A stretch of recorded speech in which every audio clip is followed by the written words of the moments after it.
Shiti zanjye mukomere. Shimishijwe nanone no kubona aka kanya nkaza nkicara hari kodinga tukavugana tukaganira. Ni ibitekerezo byanjye, ibitekerezo byacu bisesuye. Tugomba kuvugana nk'abanyarwanda, nk'abantu tufite ibitekerezo tugomba kuganira buri munsi, buri gihe mu ntekerezo yawe. Muri mind yawe. Igitekerezo ufite ukakibona, ukaza ukakigeza ku bandi, tukakiganira, tukakivugana. Izi social media zakoze ikintu cyiza cyane. Ikintu cyiza cyane gituma tuganira aho uri hose. Ubundi hano ni ninjoro, harakonje cyane, wenda huri harashyushye uri kumanywa, ariko message ikakugeraho tukaganira. Birafasha kuko nanone ni ingufu umuntu ashyiramo kugira ngo wicare uze tuvugane. Ariko rero nanone kuzigira nabwo nuko uba wabitekerejeho mu ntekerezo yawe bikaza. Impamvu sigaye nicara nkavuga nka recordinga nuko nanjye narize nigishwa n'abandi, ndiga noneho ibyo niga ndavuga ko bimfashije mu buzima bwanjye, reka nze nanjye bivuge bigeze ku bandi. Aha umuntu wese tuganira waba uri umwe ni ku gitekerezo cyawe, ikintu cyaguhindura ku buzima bwawe, ijambo ryaguhindura ku buzima bwawe, intekerezo yaguhindura ku buzima bwawe, intekerezo yazana ikubwira ku buzima bwawe, ubuzima busesuye, ku rukundo rwawe, kugira ibyishimo byawe, kumva ubwiza bwawe, imbaraga zo kugira amafaranga. Byose ni ibintu abantu baganira bafashanya. Niyo mpamvu nasanze experience hano kuva muri Australia, abazungu icyo kintu barakiturushije, biga kuganira, biga guterana inkunga. Hano rero babyita inspiringa no kumotivatinga. Guterana akanyabugabo. Uyu munsi nibyo tuvugana, mushuti wanjye yahise anyohereza message kuri my YouTube ati motivatinga no guterana akanyabugabo. Uyu munsi rero nibyo tuvugana. Ni ukubatera akanyabugabo. Aho wicaye hose, aho uri hose ugiye kumbona, ni ukugutera akanyabugabo ko kuvuga uti tekerezaho. Nazanye igitekerezo cyo kuvuga uti amazina yacu nk'abanyarwanda tugomba kugira amazina y'abanyarwanda, tugasubiza amazina y'abakoloni, amazina y'amadini baduhaye tukayasubiza kuko ntabwo ari amazina yacu. Muri histoire yacu mbere y'1900, mbere yuko abakoloni baza, nta munyarwanda wagiraga izina ry'abazungu, izina ry'abisilamu, izina ry'abandi. Nimureba muri histoire munasanga umunyarwanda yari afite amazina ya kinyarwanda, amazina aranga umuco, amazina afite icyo asobanuye. Icyo nicyo kigaragaza uko communauté zose ku isi zabayeho zifite uko zita amazina yabo, zifite nuko zisenga Imana yabo. Ibi si ibintu tujya impaka, ni ibintu tureba, ni ibintu byose bizwi. Urasanga abahinde bafite amazina yabo, urasanga abashinwa bafite amazina yabo, abongereza bafite amazina yabo, abayapani bafite amazina yabo, abanyafrika dufite amazina yacu. Ariko ikintu cyaraje, amazina yacu tuyavanga n'ayandi. Ahantu bibabariza rero nuko abo bavanze amazina yacu, iyo biza kuba byiza se kuki bo batafashe n'ayacu kugira ngo bayavange n'ayabo? Oya, nuko bumvise ko ayacu atavugitse neza, kuyavuga bibananira. Kandi se bibananira gute ko ari alphabe nk'izindi bashyira hamwe? Nuko batera ku kanyabugabo kugira ngo mubyumve kuki umuntu yaguhinduye izina ryawe. ngo kuko atarivuga, ngo kuko atarisoma. Ngomba kubagarura kuri ako kantu ukagatekerezaho ukakumva, ako kazagutera akanyabugabo ko kugira ngo ufate icyemezo nk'icyo nafashe. Nge Aloys narikuyeho, ubu nitwa Ndizeye Rubasha. Ubu nicyo nashaka kubabwira. Ubu official narabihinduye, nabanjije hano mba muri Australia, ubwo nindangiza na za passport mu Rwanda nabwo nzaza mpindure mve ku izina ry'abazungu, naritwaga Aloys, izina ry'abafaransa ntaho rijya, ariko mu byangombwa, mu mpapuro zanjye, mu kuvuga uwo ndiwe rigomba kuvaho. Impamvu ntaho rijya baridushyizemo mu mutwe, rihora mu mutwe, namwe rizabahoramo. Abantu banzi nkiri umwana, abantu banzi nkuze, kugira ngo bibavemo bizabatera igihe. Hari n'abandi batazajya bashaka kubivuga bitewe n'imyumvire nyine, bitewe n'intekerezo yabo. Hari n'abandi bazajya tuzi ko Aloys nta rindi twakwita, uwo mwanya wo kuvuga Ndizeye ntaho tuwufite. Ibyo nta kibazo, ariko rero icyo nshaka kubatera, icyo nshaka kubabwira ni ukubyumva, ni ukumva iyo myumvire, tukagarura amazina yacu. Ubu ni urugendo rukomeye, rutanga amafaranga, rutanga ibintu byose, kuko izina ryawe rireba ari ahandi. Bitanga amafaranga, bigusaba n'umwanya wo gukomeza kubikora kugira ngo rwose ahantu hose bigende bijye mu nzira. Ariko rero nkuko nababwiye, nkuko bashuti zanjye bugiye bambwira bati birabakomeye rwose, ni ibintu bitoroshye. Nta kintu kidakomeye kibaho, ariko ikintu kiyemeje ukagikora. Niyo mpamvu rero uyu munsi ari kubashishikariza nyine, kubashishikariza kugira ngo mubyumve.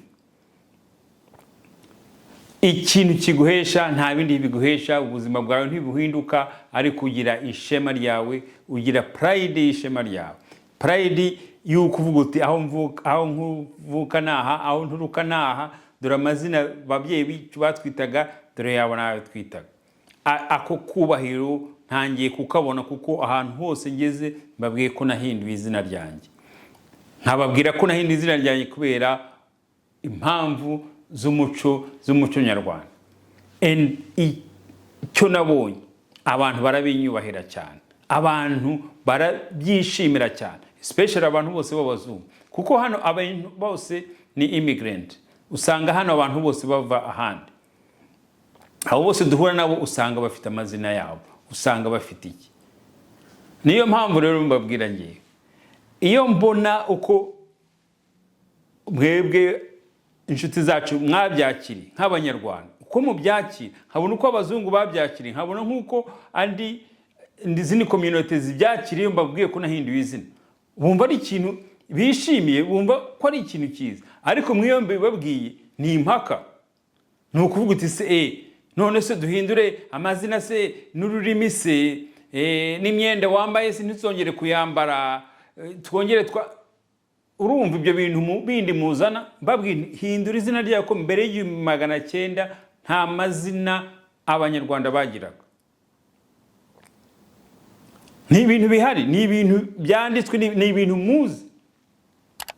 Ikintu muzi nuko namwe murabizi ayo mazina ntabwo ari ayacu, amazina yavuye hanze. Ariko kugira ngo ubyumve, tubishyire hamwe, tubiganireho, mushaka kuzana ikindi kintu kidefanda ibyo mbabwira. Imyenda ni ukwambara, ni ukurimba, ikoti ntacyo rivuze. Hari n'igihe tuvuga ngo n'abazungu nabo bahimbye.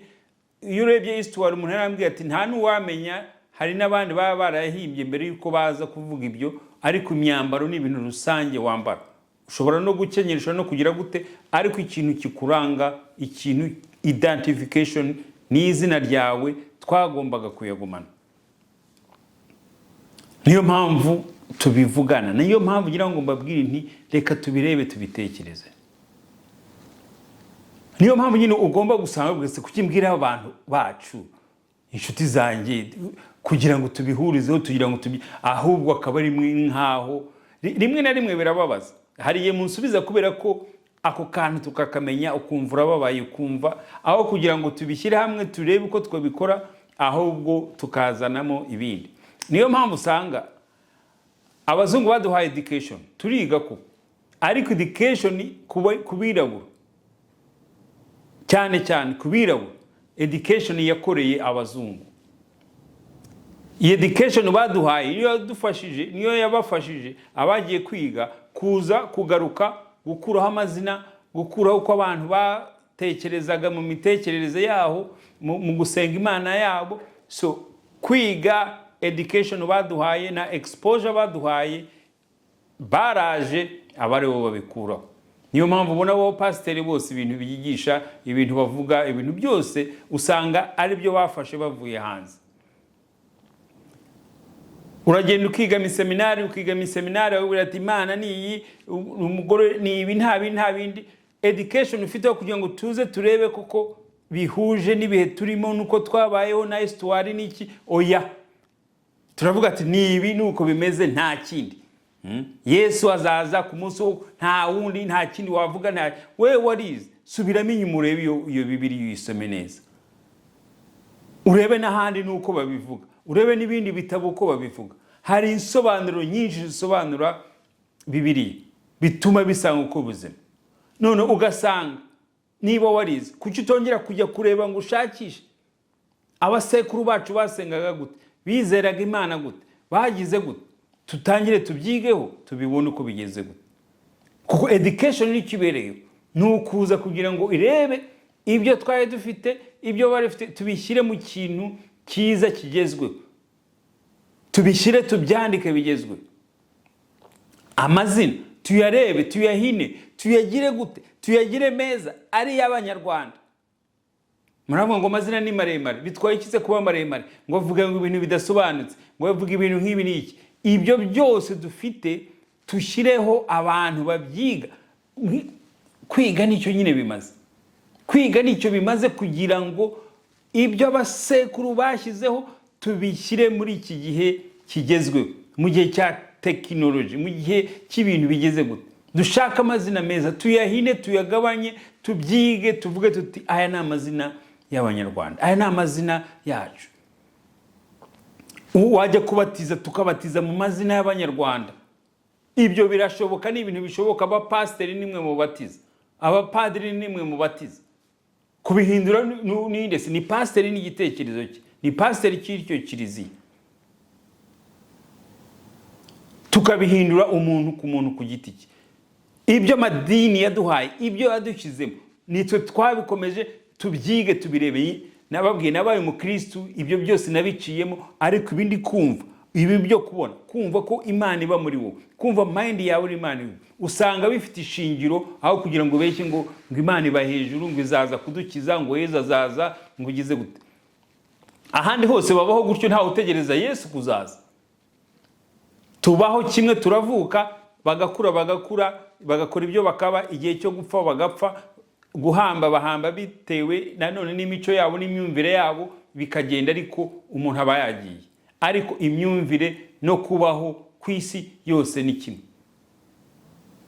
Nta kuntu tuzakomeza kugira ngo duhore tubwira abantu, tubigisha kuba mu bwoba, kubigisha ngo mbere yo gukora iki banza usenge, ngo nudasenga ngo ntacyo uzabona, ngo inzira yo kujya mu ijuru ngo ni imwe, ngo ni Yesu. Ibyo ntabwo ari byo. Ibyo ntabwo ari byo, kuko hari benshi barya muri iryo juru batazi na Yesu, batazi uko bimeze. Kuko ijuru ntabwo ari ahantu umuntu azajya, ijuru si ahantu umuntu azajya gutembera se cyangwa mu muriro se, ngo ni ahantu ngo umuntu ari kukwandika ngo amakosa yakoze. Nta muntu umenya icyaha wakoze. Umuntu wese umenya icyaha wakoze ni wowe wenyine, ni wowe biri muri mind yawe.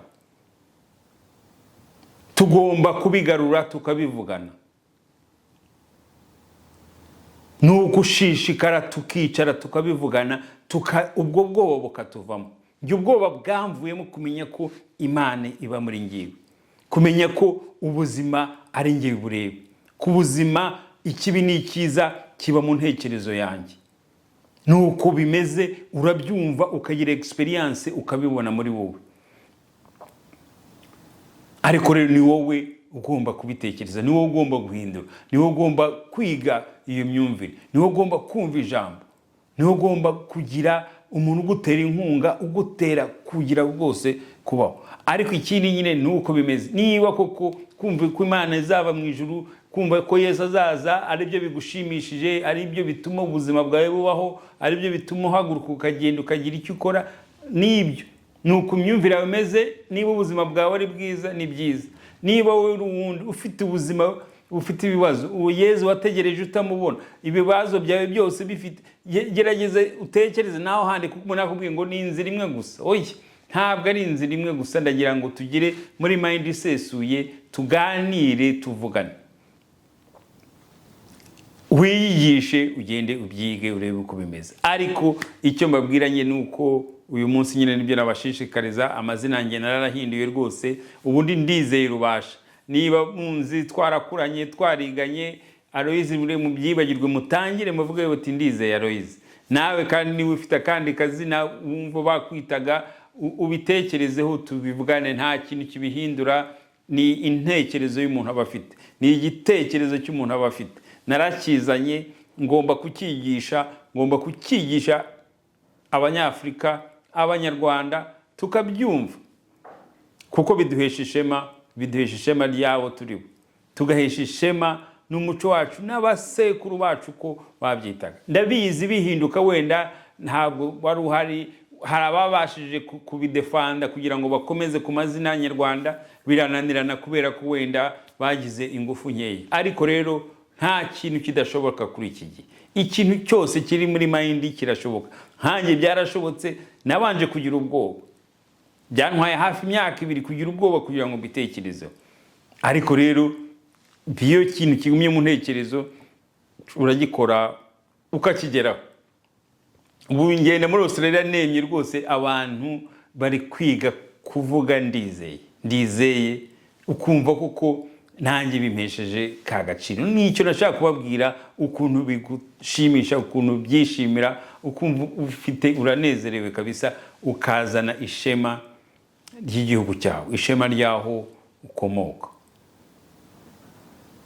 Nuko rero kandi murakoze, mukomeze munkurikire kuri my YouTube Rubasha, kugira ngo dukomeze tuganire, duterane inkunga, supporting each other muri ibi biganiro byacu bya buri munsi. Sawa, murakoze, mugire umunsi mwiza, n'abandi mugoroba mwiza. Se twe nko muri Australia ubu ni ninjoro, ubu mugire umugoroba mwiza. Murakoze cyane.